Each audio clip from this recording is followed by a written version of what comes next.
Hello friends, ഞാൻ ഇന്ന് ഉണ്ടാക്കാൻ പോകുന്നത് ഫ്രൂട്ട് സലാഡാണ്. അതിലേക്ക് നമുക്ക് 2 ആപ്പിള്, 2 പിയേഴ്സ്, 1 മാംഗോ, 1 ബനാന, കുറച്ച് ഗ്രേപ്സ്.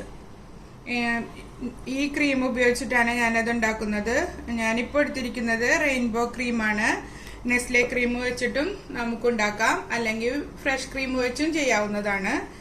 പിന്നെ ഒരു 1/2 ടിന്ന് കണ്ടൻസ്ഡ് മിൽക്ക്, പഞ്ചസാര ആവശ്യത്തിന്, വാനില എസൻസ്. ഇത്രയാണ് ഇതിന്റെ ചേരുവകൾ.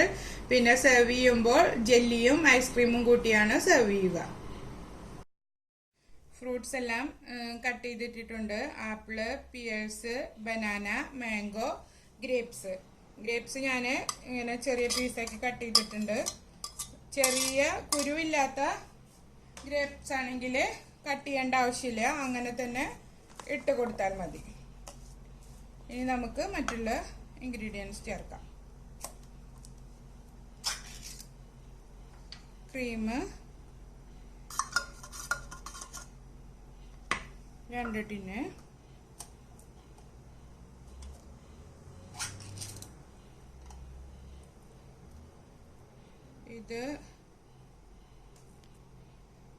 ഇത് 155 ഗ്രാമിന്റെ ഡപ്പയാണ്.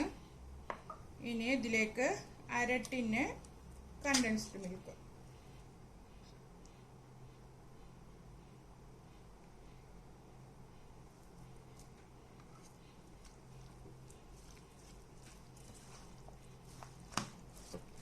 ഇതിലേക്ക് 1/4 കപ്പ് പഞ്ചസാരയും ചേർത്ത് നന്നായി മിക്സ് ചെയ്യാം.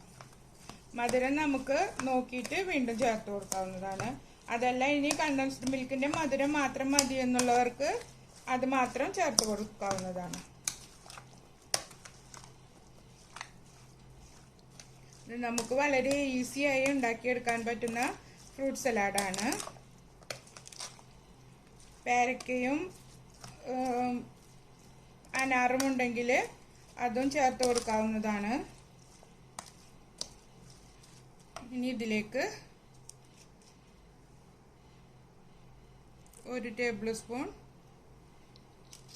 വാനില എസൻസ് ചേർത്ത് കൊടുക്കാം.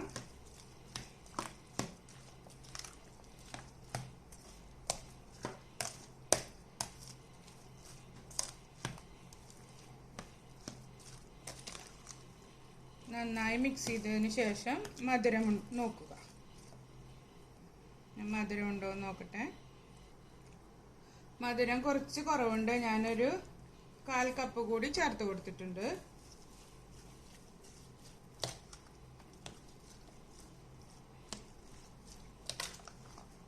വാനില എസൻസിന് പകരം ബട്ടർ സ്കോച്ച് എസൻസും അല്ലെങ്കിൽ സ്ട്രോബെറി എസൻസും ചേർത്ത് കൊടുക്കാവുന്നതാണ്. ഇത് ഇനി 4 മണിക്കൂർ നേരം ഫ്രിഡ്ജിൽ വെച്ച് സെറ്റാക്കാൻ വയ്ക്കാം. അങ്ങനെ നമ്മുടെ ഫ്രൂട്ട് സലാഡ് റെഡി ആയിട്ടുണ്ട്. 4 മണിക്കൂറിന് ശേഷം പുറത്തെടുത്തതാണ്. ജെല്ലി ഞാൻ സെറ്റ് ചെയ്ത് വെച്ചിട്ടുണ്ടായിരുന്നു. സ്ട്രോബെറി ജെല്ലിയാണ് ഞാൻ റെഡിയാക്കിയത്. നമുക്ക് സെർവ് ചെയ്യാം. ഇനി നമുക്ക് ജെല്ലി ഇട്ട് കൊടുക്കാം.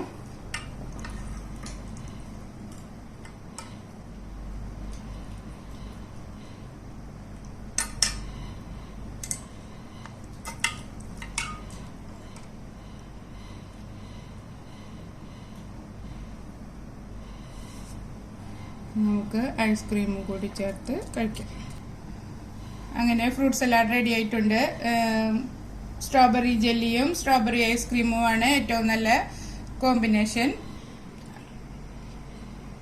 എല്ലാവരും ട്രൈ ചെയ്ത് നോക്കണം. നല്ല ടേസ്റ്റുള്ള ഫ്രൂട്ട് സലാഡാണ്.